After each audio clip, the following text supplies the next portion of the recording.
A very good morning to you watching Western Television, wherever you're catching us live from. You're most welcome. My name is Denis Oringi. 24 minutes past the hour of 7 a.m.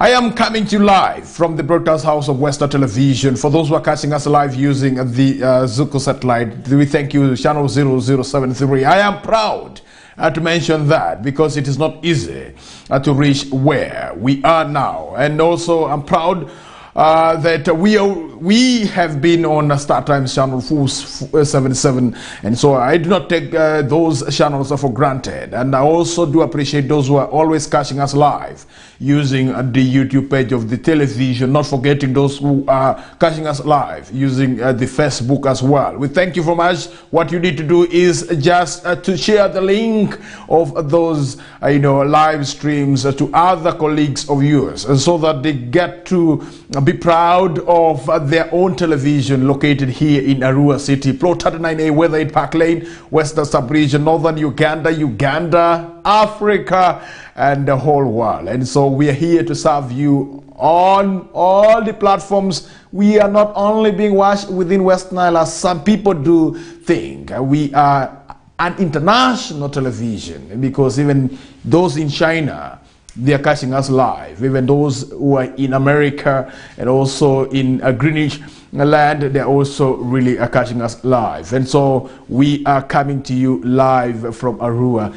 All right, I will be giving you a brief of every information that you need to know right locally here in Western Sub-Region, and also I will be getting to let you know what is happening at the international level as well. Not forgetting what is happening locally in our country, Uganda. There are a lot of politics, social and economic issues that you need to get abreast with, and so that you get to understand your country, you get to understand the environment that you're living in. And you do not forget that you can as well follow us on Twitter, Western Television Twitter handle, and personally you can just go to my Twitter handle as well, and that is at Oringi Francis 11, and that is my Twitter handle, and you will get Oringi Denis right there. All right, dear viewer, you have to know that the body of that is the slain former member of parliament for Padira County, also the former state minister for public service, Patrick Aloysius Okumuringa, will be arriving today in Nebi. And so I have been informed that all is set to welcome the body of the former member of parliament for Padira County, Nebi district. And according to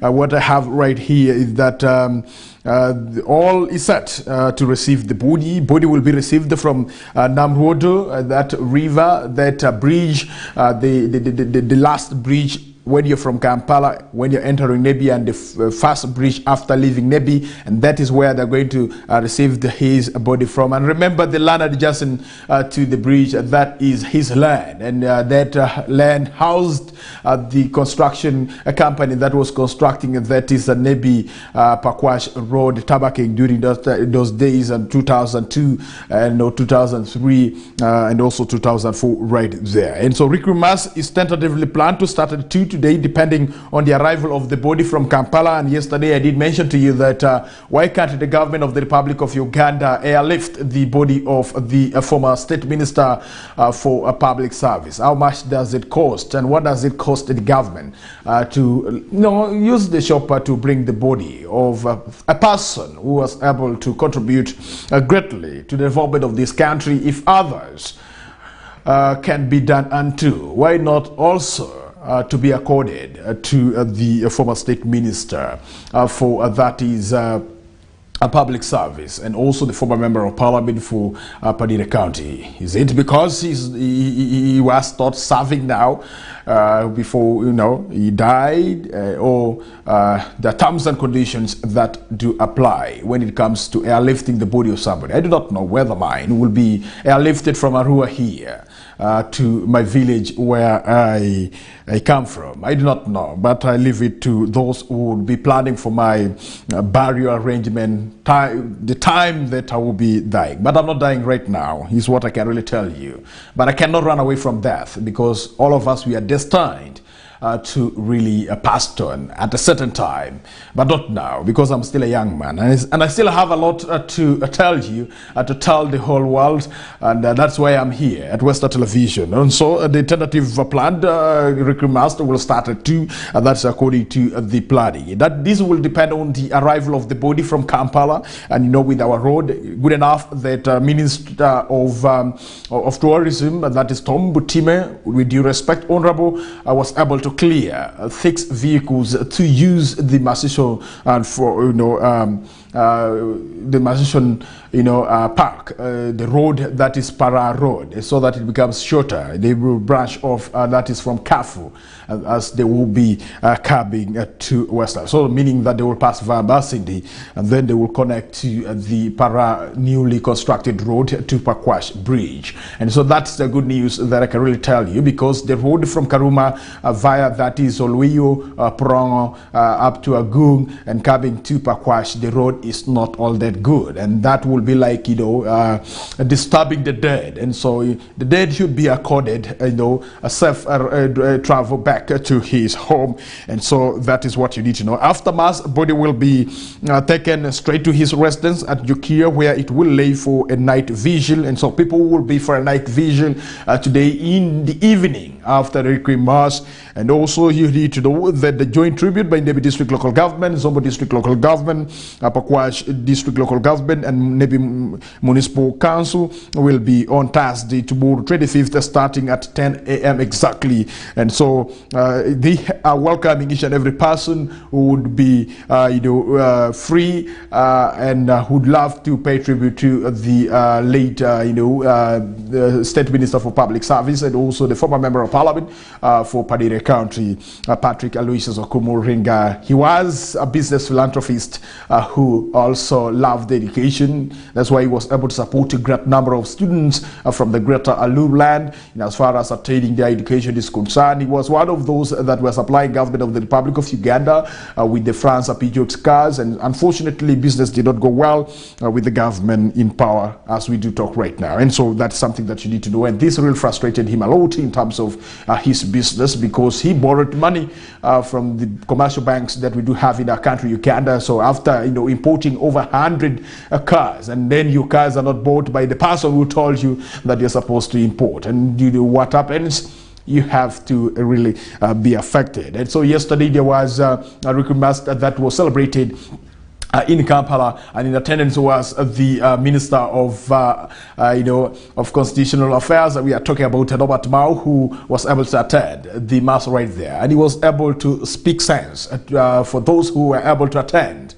And as Western Television, we shall be able to get those clips of Robert Mao speaking during the Requiem Mass for the late Patrick Aloysius Kokoliriko yesterday in Kampala. And so today the body will be brought back home in Nebi, and there will be a Requiem Mass 2 at Nebi Cathedral, and also later on there will be vigil at his home at Jukia Hill. And for those who have ever traveled to Goli, travel to Paida, travel to Zobo District, as you're climbing, as you're climbing that hill called Jukia, look at your left and you will be seeing structures there, and that is where the home of late Patrick Aloysius Kokoliriko is. And so everything will be moving down right that side of Nebi, and our reporter will also be availing us with each and every information that you need to know right during the time of the Nilecast, the news hour that comes your every Monday through Friday at exactly 7 p.m.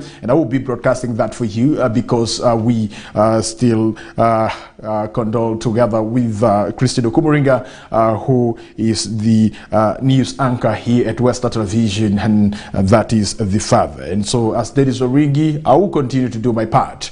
I do not know when I will be remembered for the good job that I'm doing here. And so I believe that you will also be able to appreciate what I am doing here. All right, let's get away from Nebi. We come to Arua Diocese. You have to know that Arua Diocese currently currently, as I do talk, the Christians are mourning the death of two important persons, two religious.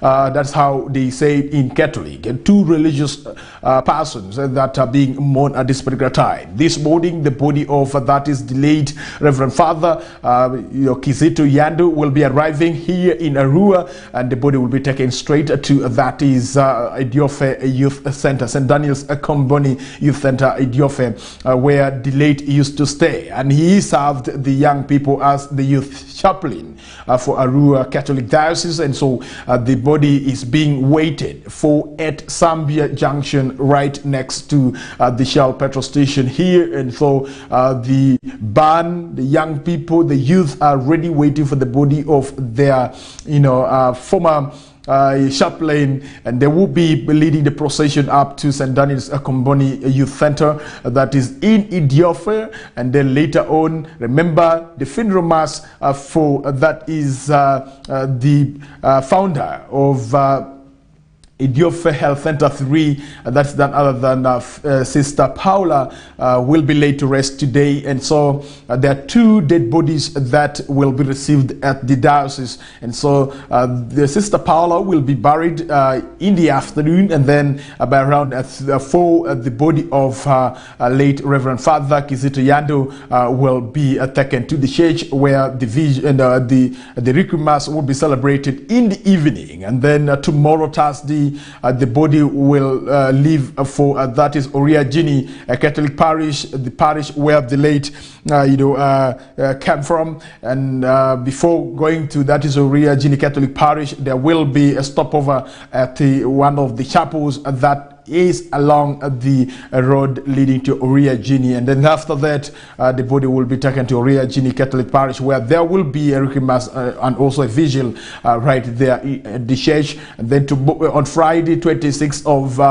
of May 2023, the body will be buried, and so the mass will be led by the Bishop of Lira, Right Reverend that is Santos Lino Wenok, who will be celebrating the mass for the burial of late Reverend Father Kizito Yandu, who before his death he was really serving as the curate of Idiofe Cathedral Parish here in Arua Diocese. And so that is a brief that I can really let you know in regards to the burial arrangement for that is Reverend Father, that is none other than Kizito Yandu right there. So dear viewer, that is a brief information that I can really give you in regards to that. And also you have to know here in Arua this morning the Western Police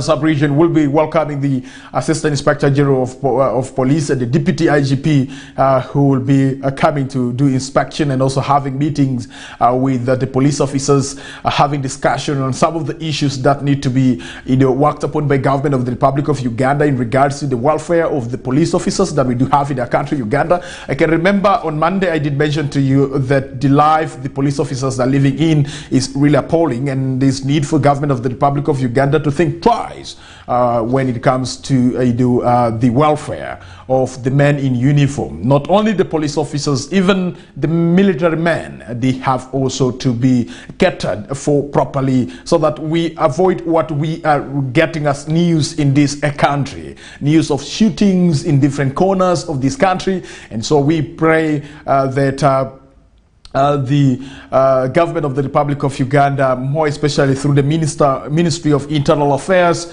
and also Ministry of Defense and Veteran Affairs, you should be able to think about the lives of these people when it comes to the psychological support need to be given. These people, they always stay with something that can take life at any time, and they are called guns, and different types of guns that we do have in this country. And so when you give a gun to a person who is not psychologically prepared, what happens? The person gets shot, and that's why we're able to witness the shooting that happened in Kampala, where the member of parliament for Oyam North County was able to pass on after his bodyguard Sabiti was was able to fire him, and later on he took his life. And yesterday, let me tell you, the body of that UPDF officer or UPDF soldier was laid to rest. That is at their home, and so that's something that you need to know in regards to that particular information.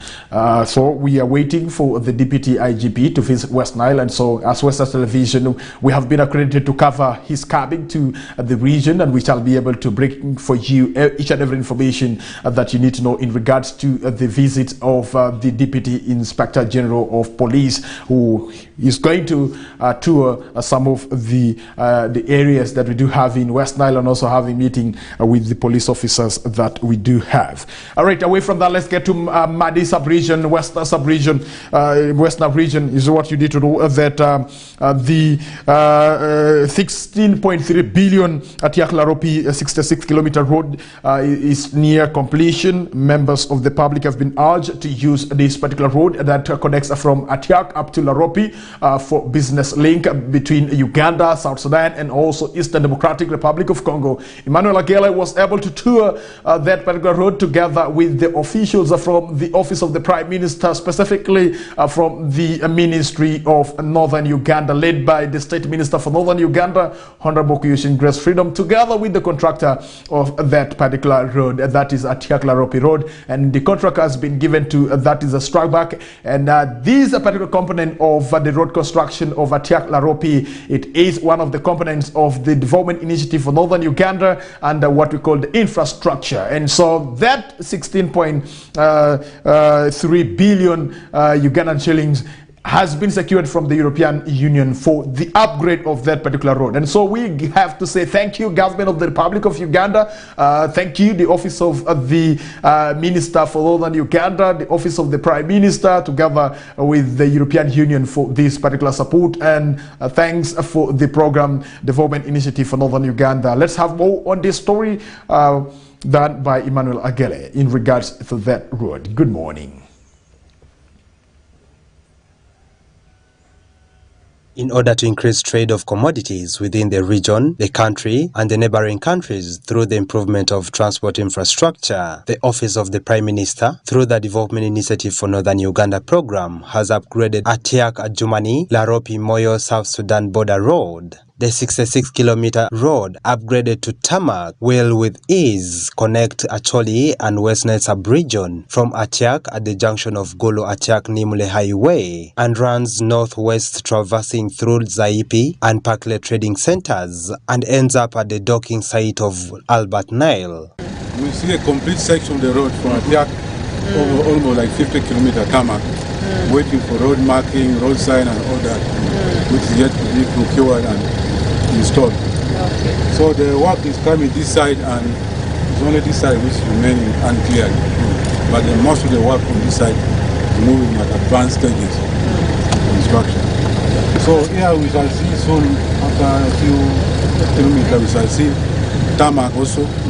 And then in between, then we get to Adjumani town, then the other side the road tarmac. So as per our program now, we are moving to the Adjumani town, and then we go to the quarry. Okay. Quarry is part of the section where the contractor has the major establishment.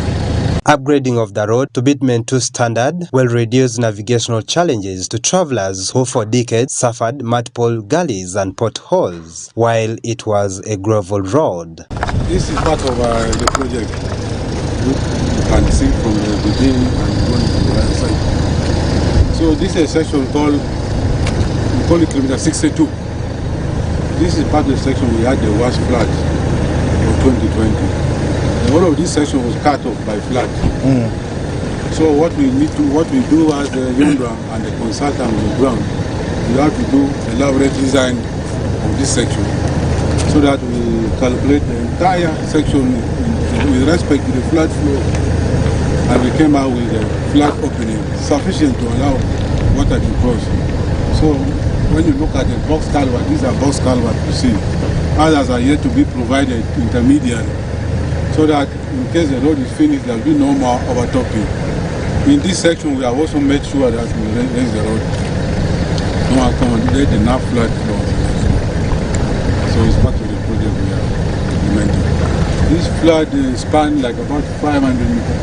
So water was cut off here and there was no traffic until the water level came down. So we had to make sure that we raised the road, put enough box culvert.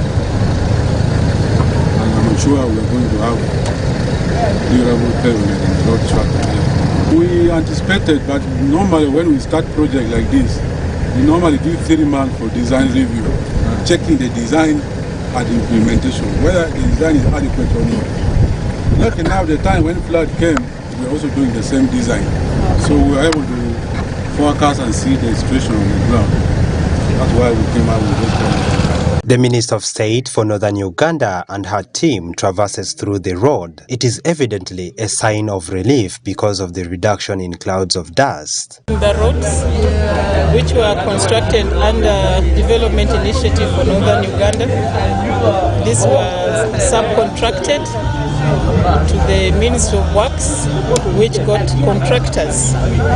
I must say I'm very happy with the quality of road works from Atiak to the river, to Laropi. They have done almost 80% of the works, and we hope by August they will be completing. We very much appreciate the vision of the President about road infrastructure in Uganda, and we are looking forward to the next road construction, which starts from the river Laropi through Moyo, Yumbe up to Koboko. That is already under procurement, and we hope when we connect that loop, travel will be easy, transport of our goods will be easy, and life will be easier. The minister has further appealed to the district to sustain the structures being put up by the contractor so as to allow the 18% of the local people who are being employed to gain livelihood after the project has ended. What I am going to appeal to the district local government is that once this project is completed, the infrastructure which will have been left by the road construction should be maintained. They have put their infrastructure for accommodation, they have some infrastructure for health, they are employing a number of people. 18% of the workers there are the local people. I would like to see that once this road is completed, those local workers do not lose their jobs completely. At least they are organized, maybe through some income generation, to continue with what they are doing in the various sectors, like making of slabs, like even forming themselves into circles. I think it would be good to sustain. So for me, I'm very happy and I'm looking forward to the commissioning of this road.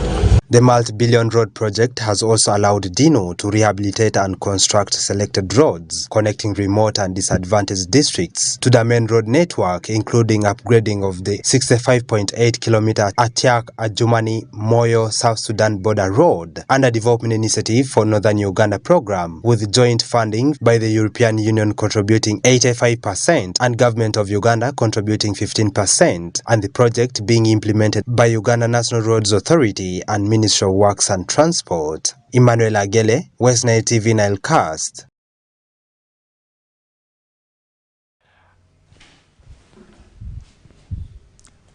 All right, a very great morning to you. Thank you very much for joining us this morning. We do apologize for that technical glitch right there. All right, dear viewer, away from that, you have to know that Arua City Council yesterday, despite being behind a schedule for the passing of the supplementary budget for the financial year ending, passed the supplementary budget of over, that is 11 billion, which will be used for wage and USMIT project. Frederick Dramadri was there and he reports on this. Ugandan shillings amid worries among the councillors of the city council losing the whole amount due to the time factor to the central treasury The monies approved are to cater for wages for civil servants amounting to 8.261 billion Ugandan shillings. Meanwhile, 3.003 billion Ugandan shillings is to cater for the welfare of the contractors and the consultants undertaking the USMID projects in the city. And finally, 5.146 million Ugandan shillings has been approved for the monitoring and training of youth and the women under the Youth Livelihood and the Uganda Women Entrepreneurship Program. According to the councillors, this came on a short notice, yet the financial year is coming to an end. And I wanted to be on record. I'm an accountant, I'm a practicing auditor. If I don't raise such a matter, I can be deregistered. Because this is already an audit query, which by all standards will not pass. And the accounting officer should be answerable in front of the government by law. The lead of government has failed us. Today is 24th of May. We are left with some few days for the money to go back to the treasury. The question is, shall we be in position to use this 8 billion within maybe 1 week or 2 weeks? That is my question. Because I personally think that if this money shall not be spent to be taken back, it will be spent to the government coffers. And this has so far.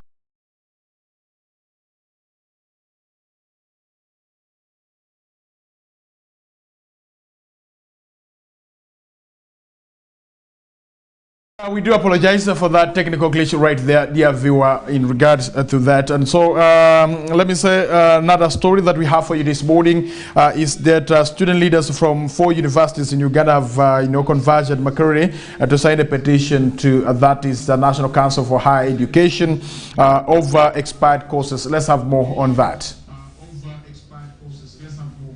Accountability, yes, for the 20,000 yes, that has been paid for the last 7 years. Yes. Number 3, yes, we need the National Council for Higher Education, yes, to tell us as to why universities continue to proceed, yes, to teach us courses, yes, and the course units, yes, that they call expired. Yes.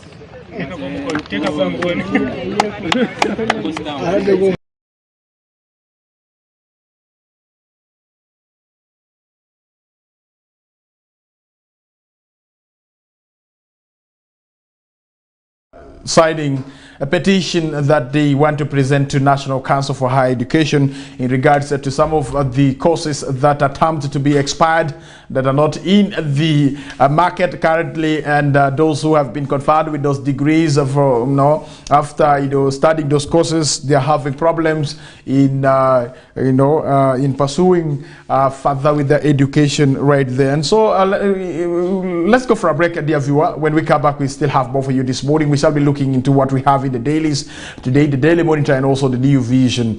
My name is Denis Oringi. We are coming to you live from the broadcast house of the Western Television right here on plot at 9A Weatherhead Park Lane in Arua City for your information. Let's go for a break and we will be coming right back.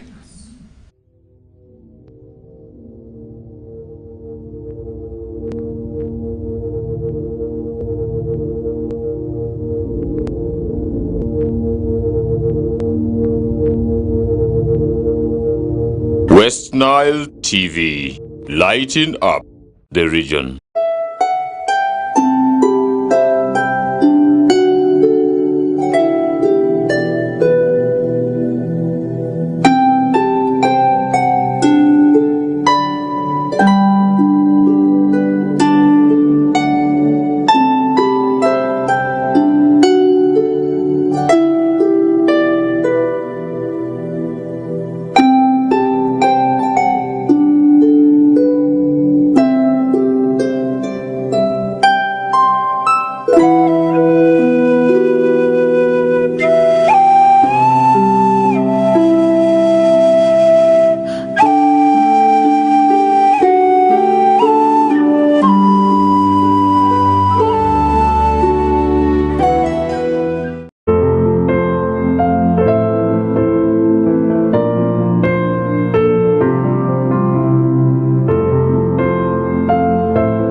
Get more for less on Star Times this Easter season.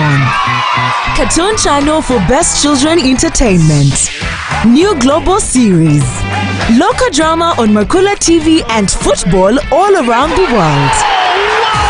Simply make weekly or monthly subscription and enjoy upgrade to the next bouquet. For classic or super bouquet customers, subscribe for a month and enjoy 5 days extra. Family time with Star Times. Star Times is regulated by UCC.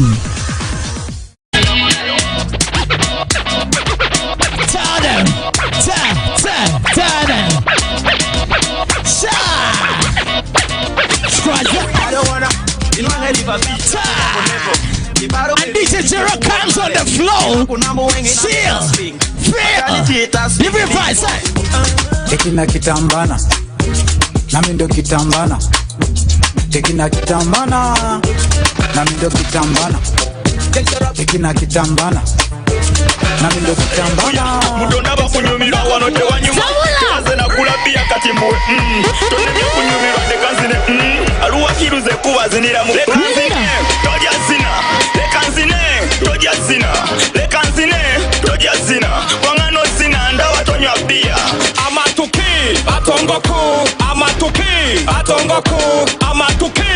Atongoku. Ikatuku mini pia yoba.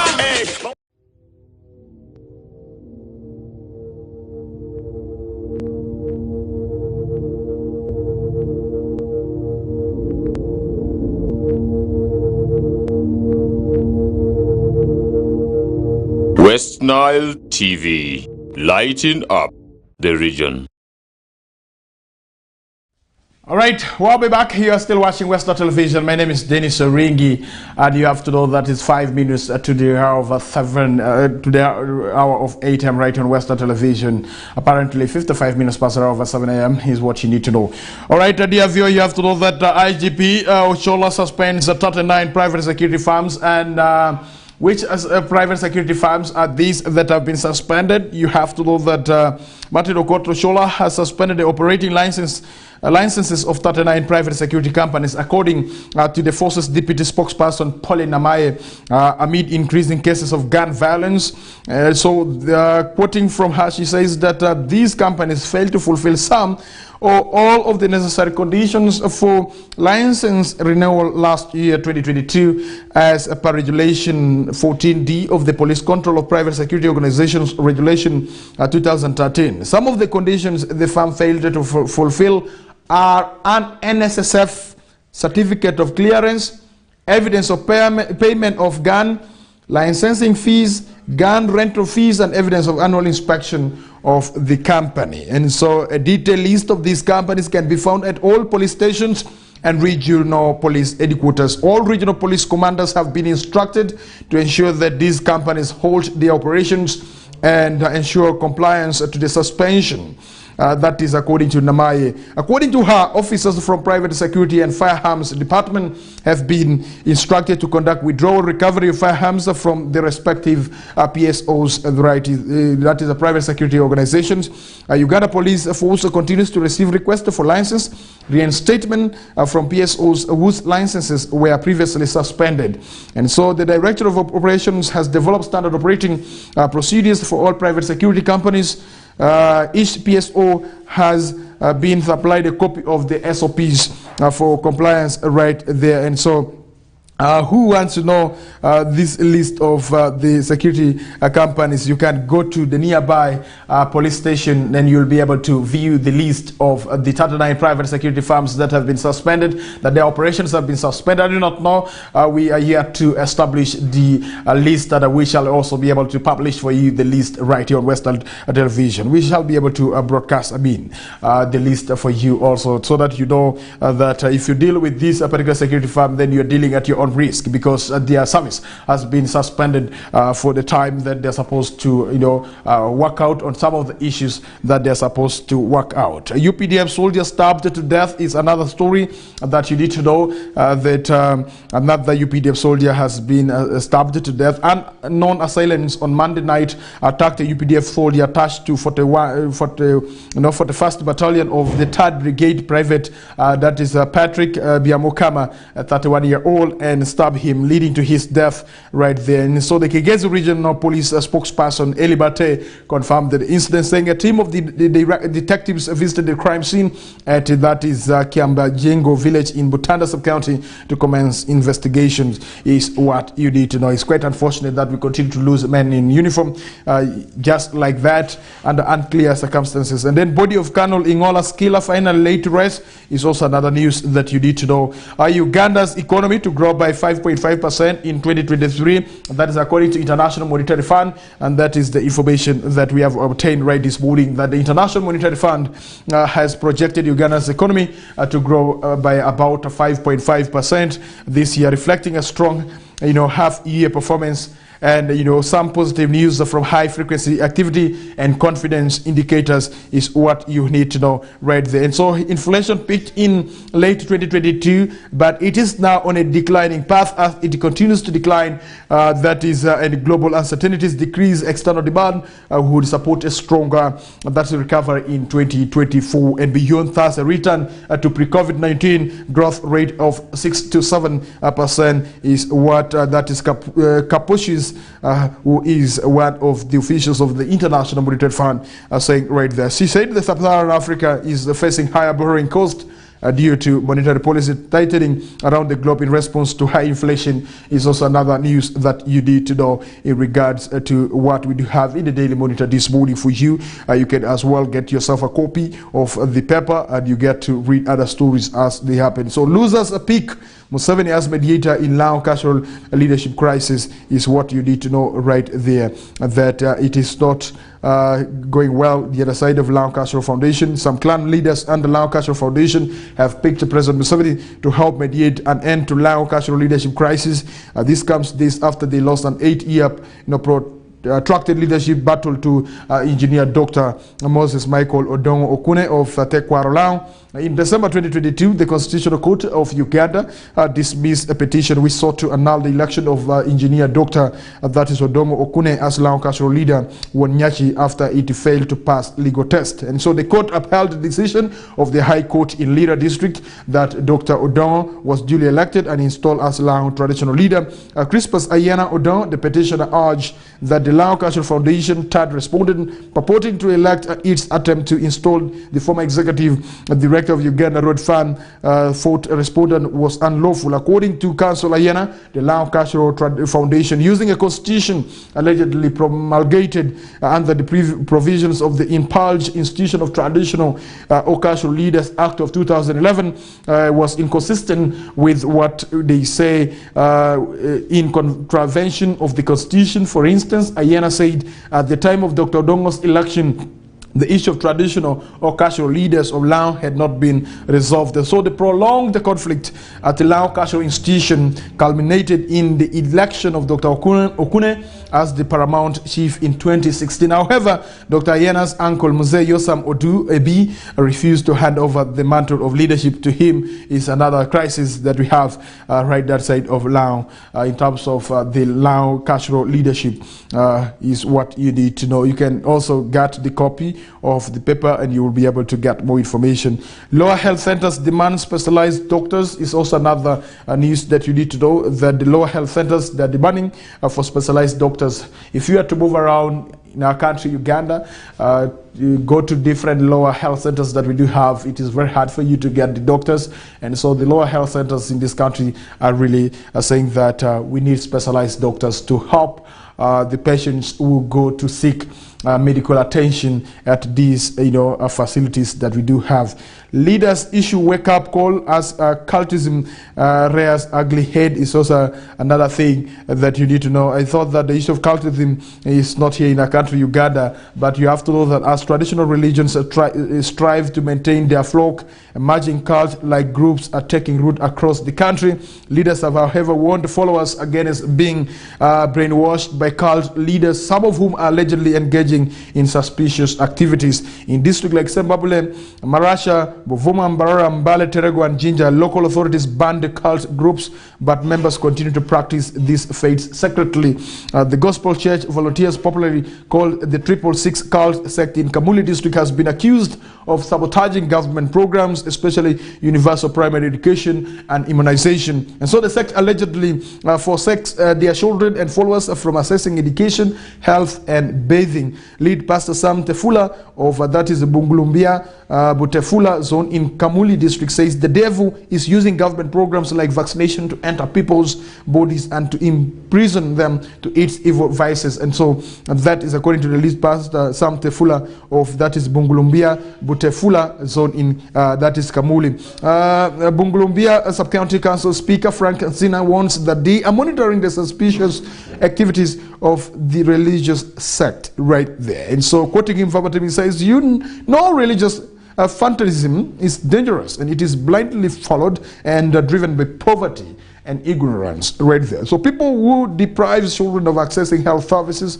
and education have to be arrested and prosecuted. And this according to Moses Dumba, the Kamuli Resident District Commissioner, who is also the chairperson of the Security Committee of the Kamuli. Busoga Region Overseer of the Born Again Christian Churches, Bishop Eddie Munene, warns against misinterpretation of Bible and theological teachings, literally saying there is a need to cancel followers of mushrooming religious groups with conflicting doctrines right there. And so in the quest for expansion, the group leader recruited followers from the sub-counties of Olufe, Olovu, and some parts of the Democratic Republic of Congo, and that is Arcangelo, Yoga, an elder in Arikia village, Oluvu sub-county in Maracha district. West Nile says a cult-like group that was started by late Yosefua Joseph 10 years ago is still very active with a few followers. And so they recruit these people from the sub-counties of Olufe, Oluvu, and some parts of the Democratic Republic of Congo. And so Yoga says a good number of Catholics and Protestants joined the group, but after the death of their leaders, some reverted to their original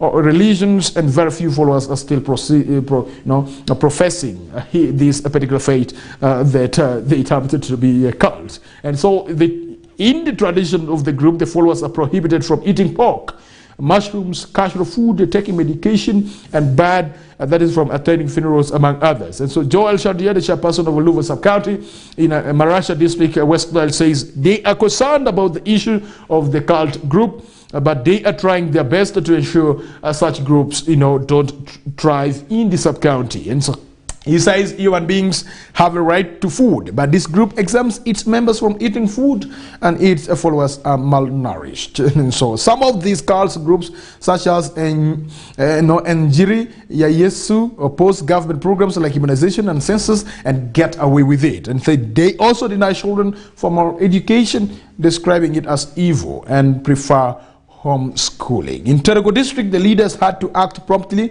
to curtail that is a total group of people who had emerged in Wade Trading Center in Katrini sub-county with the practice of cultism. Bessie Ajilong, the Terego district resident district commissioner, says her office will continue to crack down on religious groups with the characteristics of a cult. And quoting her verbatim, says that in April 2021, we arrested a group of people who called themselves a Tota, whose activities were of cultism, and since then the practice has stopped. And so whoever would wish to engage in the practice should know that it is illegal, and we shall deal with them decisively, she says right there. And so in Nebi district, in some parts of Paroma and Erusi, there are many religious sects that have sprung up, and some of them discourage followers from seeking medication and certain foods. In Teso sub-region, one of the pastors attached to Christ Disciple Church, Vincent Ocheni, insists their faith is not a cult as some residents claim. And then a week ago, more than 101 followers of the CDC from the district of Bukedea, Ngora, Nkumi, and Serere were repatriated back to Uganda after Kenyan authorities intercepted them in Nakuru on their way to Ethiopia. And police reports indicate that the first set of CDC members who left are estimated to be 210, while the second group that was intercepted was 101. And so Oscar Angesha, the police spokesperson for East Kyoga region, says the CDC followers were intercepted en route to Ethiopia, where they were going to preach the gospel permanently. And so the CDC followers had illegally crossed over to Kenya, but then abandoned by the leadership of the church, he says right there. And so Angesha says police were yet to conclude the general inquiry into the disappearance of members of some church who reportedly traveled to Abyssinia in Ethiopia, and it's upon this background that the second group was sneaking out of the country. And in Mubende, residents and leaders in Mungungulu village, Bageza sub-county, are worried about a new religion locally known as Nyanga Kobo. Godfrey Bakunzi, the chairperson of Mungungulu A village, says the new religion has more than 1,000 followers who always go for prayers on Saturday. The group, according to Bakunzi, was brought to Mubende by a man from the neighboring Sababule district, only identified as Anthony.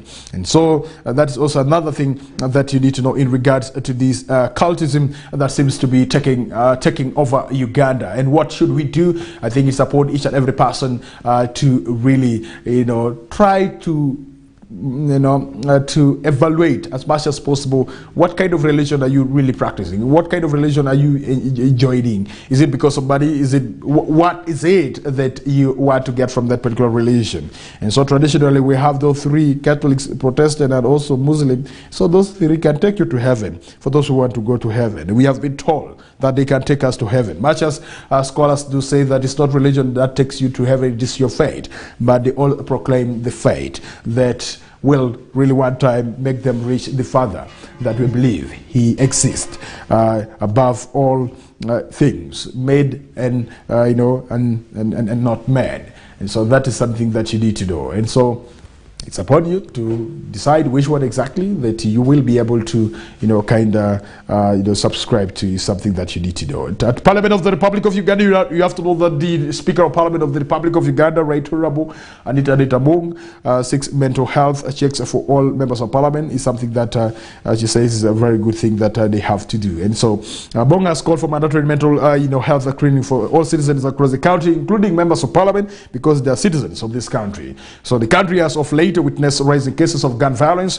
Speaking yesterday during the launch of the Mental Health Week at Parliament, Mung said the screening would establish the state of our minds. And so, quoting her verbatim, she says, mental health is a reality. It can affect any of us. And as it was said, all of us are mad. It is just the degree that matters. So what is the degree of your madness? That is what matters a lot. And so now for those that the degree has gone so high, we really need to do the mental health checks, not only on the security personnel, but for all of us. That's according to Speaker of Parliament of the Republic of Uganda, Anita Mung. Gun violence started getting out of control across the country on May 2nd, following the shooting of State Minister for Labour, Employment and Industrial Relations, Colonel retired Charles Okello. He was shot dead at his home in Chanja, a Kampala suburb, by one of his bodyguards, a Private Wilson Sabiti, who reportedly later turned the gun on himself. And just as the country was coming to terms with the minister's death, after fatal shootings in Kampala sent choked waves a few days later,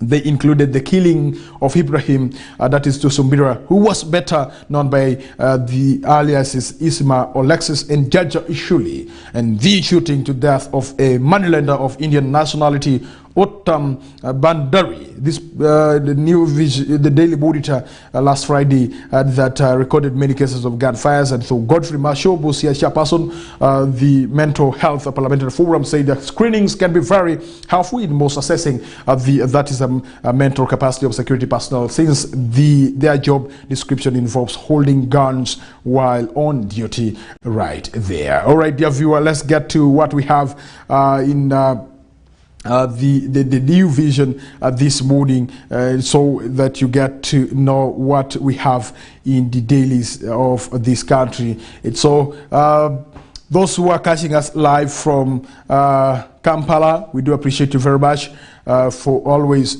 speaking to media. And this is one thing that I cannot really hide.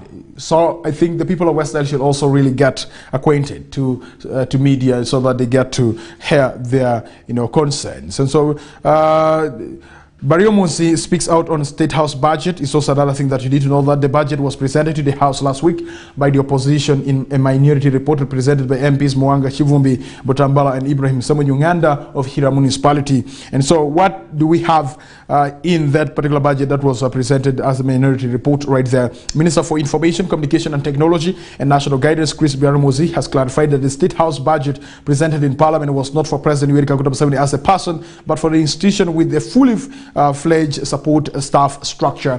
And moving under Rule 52 of the Parliamentary Rules and Procedures, Biaramuzi said the structure is facilitated because it provides the necessary logistical and technical support for the efficient, and effective operations of the presidency. In a statement to Parliament, Biaramuzi informed the nation that the budget of shillings 500 million for electricity stored for Entebbe State House and Nakasero State Lodge as alleged, but for the Vice President's residence, 23 other up-country state lodges distributed in various parts of the country, and 5 administrative office blocks that support State House, that is Okello House, Parliament Blocks, Lumumba, IDC Plaza and Okello Annex. The 350 million for bedding, clothing and footwear covers protective gear for support staff, bedding for state lodges, curtains, various linens for furniture and State House functions, as well as uniforms for staff as the need arises.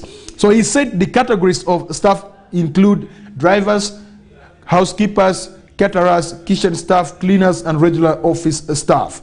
And so the budget was presented to the House last week by the opposition in a minority appeal to all of us to always desist from raising sensational and unsubstantiated information that misleads the public. And that is what you need to know in regards to the minority report that was presented by the opposition in regards to the budget of the State House, that they claim that President Yoweri Kaguta Museveni is supposed to spend 1 million for buying his clothes daily, according to the minority reports. And so those are not my words. They are words from the opposition members of Parliament, especially during the time that they were presenting the minority report on the floor of Parliament of the Republic of Uganda. This has been defended by the Minister of Information and National Guidance right there, Chris Biaramuzi, in regards to this particular matter that we are getting right here. So you have to know that members of Parliament approved the 957 billion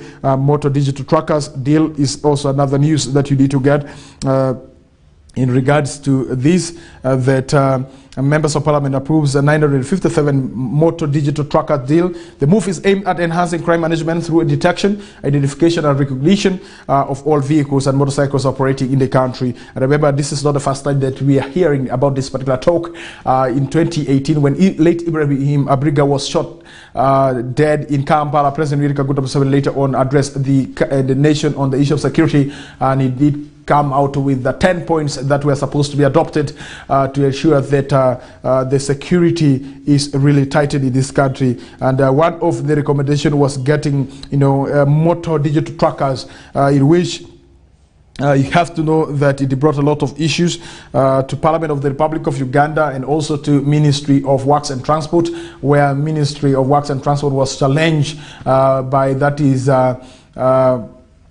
Mail Mabirizi, saying that he wanted very much the Ministry of Works and Transport to bring out the contract signed with the company that was really good. And Mail Mabirizi did say that the manner in which the contractor was got was not right by Ministry of Works and Transport, and so the court had to award him some good millions of money for that particular case. Access to Information Act is something that Mail Mabirizi, one of the city lawyers, really based himself on. And so the move is aimed at enhancing crime management through detection, identification and recognition of all vehicles, and motorcycles operating in the country. In July 2021, the government entered an agreement with Russian company, a joint stock company, Global Security, to set up an intelligence transport monitoring system.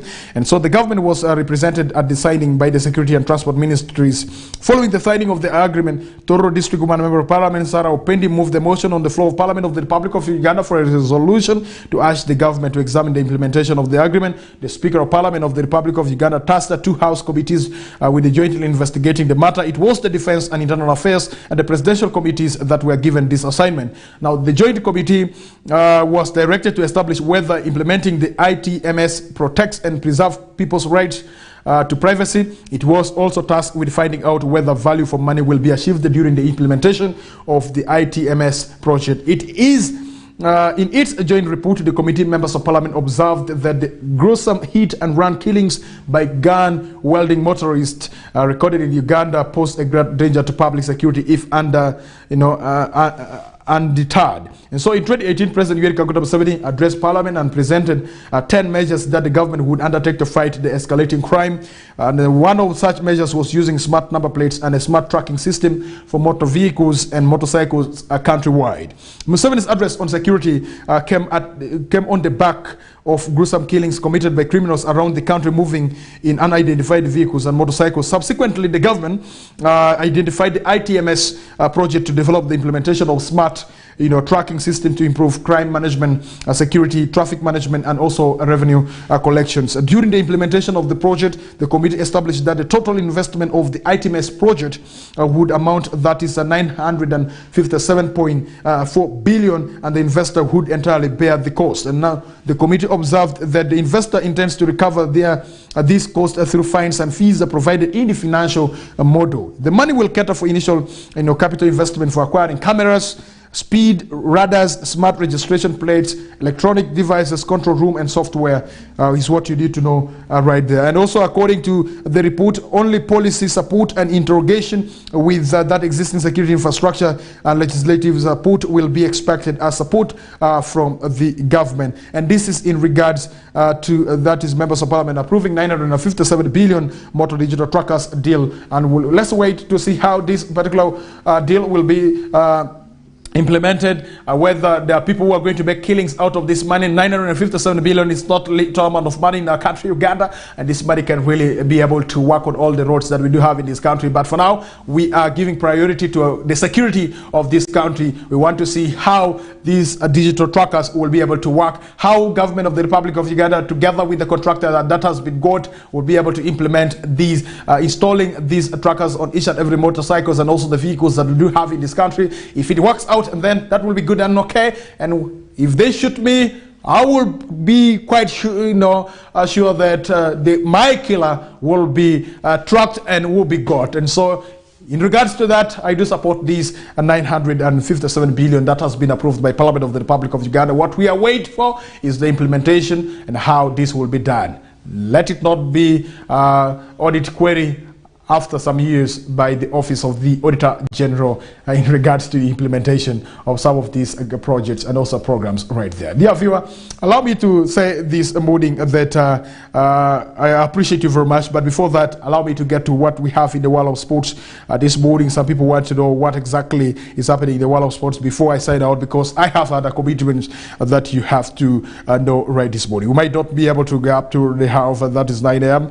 Because of other programs that we do have. Villa, a win away from glory, gloom for Black Powers is what you need to know right there. And so, is Villa a win away from glory, gloom for that is Black's Power? Busoga United was able to draw with KCCA 0-0, and then Uganda Revenue Authority in the game played yesterday was able to throw that is Gaddafi 4-0. Sporting Club Villa played with the Black Powers 1-0. Bull FC drew with Vipers 1-1 draw, and then Saltillo Bright Stars was beaten by Arua Hill 1-0. And then you have to know that final day fixtures Saturday May 27th there will be a game that will be played between the Sporting Club Villa and that is Uganda Revenue Authority. And this game will be played at the Wankulukuku. Vipers will be taking on Busoga United at Kitende. KCCA will be taking on Bright Stars at Lugogo. UPDF will be taking on Duparaka in Bombo, and then Black's Power will be taking on Express in Lira.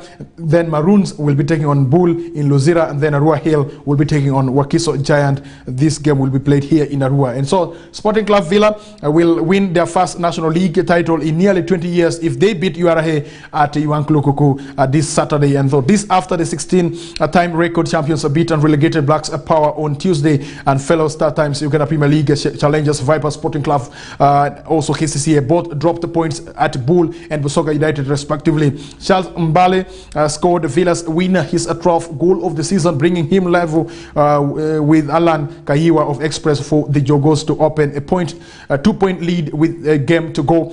Defending champions of Vipers actually needed a Karim Watambala injury time penalty to rescue a point at Bull FC is what you need to know. KCA could only settle for a goalless draw at Busoga. The two Vipers and KCCA are now on 50 points apiece, 2 behind Villa. This means that even if Vipers and KCCA both won their final games at home to Busoga and Bright Stars respectively on Saturday, they would still need Villa to fail against Uganda Revenue Authority for former duo to have a chance. For Villa, it is a straightforward beat URA, and the 19-year league title jink is broken. Mbale and Villa's moment came on 47 minutes when the forward beat Black Powers goalkeeper Tony Kiamera for what could yet be the season that is defining goal. And for Black Power, it was the decisive blue, and the leader side joined Ondobraka as the two clubs to be relegated this season. Left winger Omar Lotalo and striker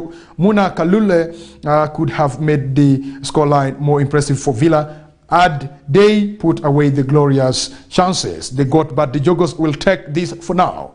And so elsewhere, Uganda Revenue Authority trumped Gaddafi 4-0 to move 1 up to 6 on 39 points, while Arua Hill beat Bright Stars 1-0 to return to 4th place on 41 points. And so Joseph Semuju said Keyune, Ibrahim Dada and Bruno Jr. Bunyaga scored for URA in the win over Gaddafi, while Isaac Ogwang got Arua Hill's winner at Bright Stars is what you need to know in regards to that. And so still in sports, you have to know that Saka signs a new long-term with Arsenal deal is also another thing that you need to know, that the Arsenal player signed new long-term with Arsenal. So Bukayo Saka signed a new long-term contract at Arsenal, saying the Premier League club is the right place to make the next step in his blossoming career. The England forward played a pivotal role in the club's unsuccessful title push this season, scoring 14 goals in all competitions and providing 11 assists is what you need to know. Saka joined Arsenal as an 8-year-old and has featured in all of the team's Premier League matches over the past 2 seasons is what you need to know. The 21-year-old said he was at the ideal club to improve even further after emerging as one of the Arsenal's key players. And so quoting him saying that, I think I have everything I need to become the best player I can do and I can be, and that's why I am happy to stay here and be here for the future, because I really believe that we can achieve big things, he said right there. And for me, it is about achieving my personal ambitions, how much I push myself and demand from myself each game, week in, week out. Then I have all the right people around me in terms of family, and when I come to the training ground, my teammates, the coaching staff, London-born Saka, who made his Arsenal debut in 2018, said the club were moving in the right direction despite missing out on the Premier League title this year. And so the Gunners topped the table for much of the season, but stumbled in the home stretch as Manchester City collected their 3rd consecutive title. They are guaranteed to finish 2nd and will play Champions League football next season for the time since 2016-2017 season right there. Time is out on our side, said Saka. You can look at our team, and a lot of the players are young.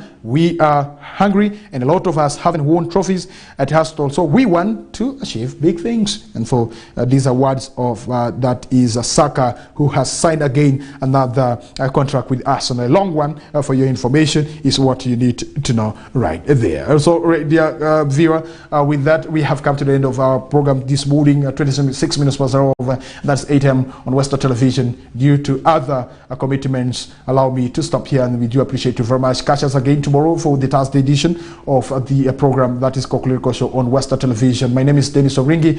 We shall be, moving to other programs today, Wednesday, here on Western Television. Allow me to say good morning.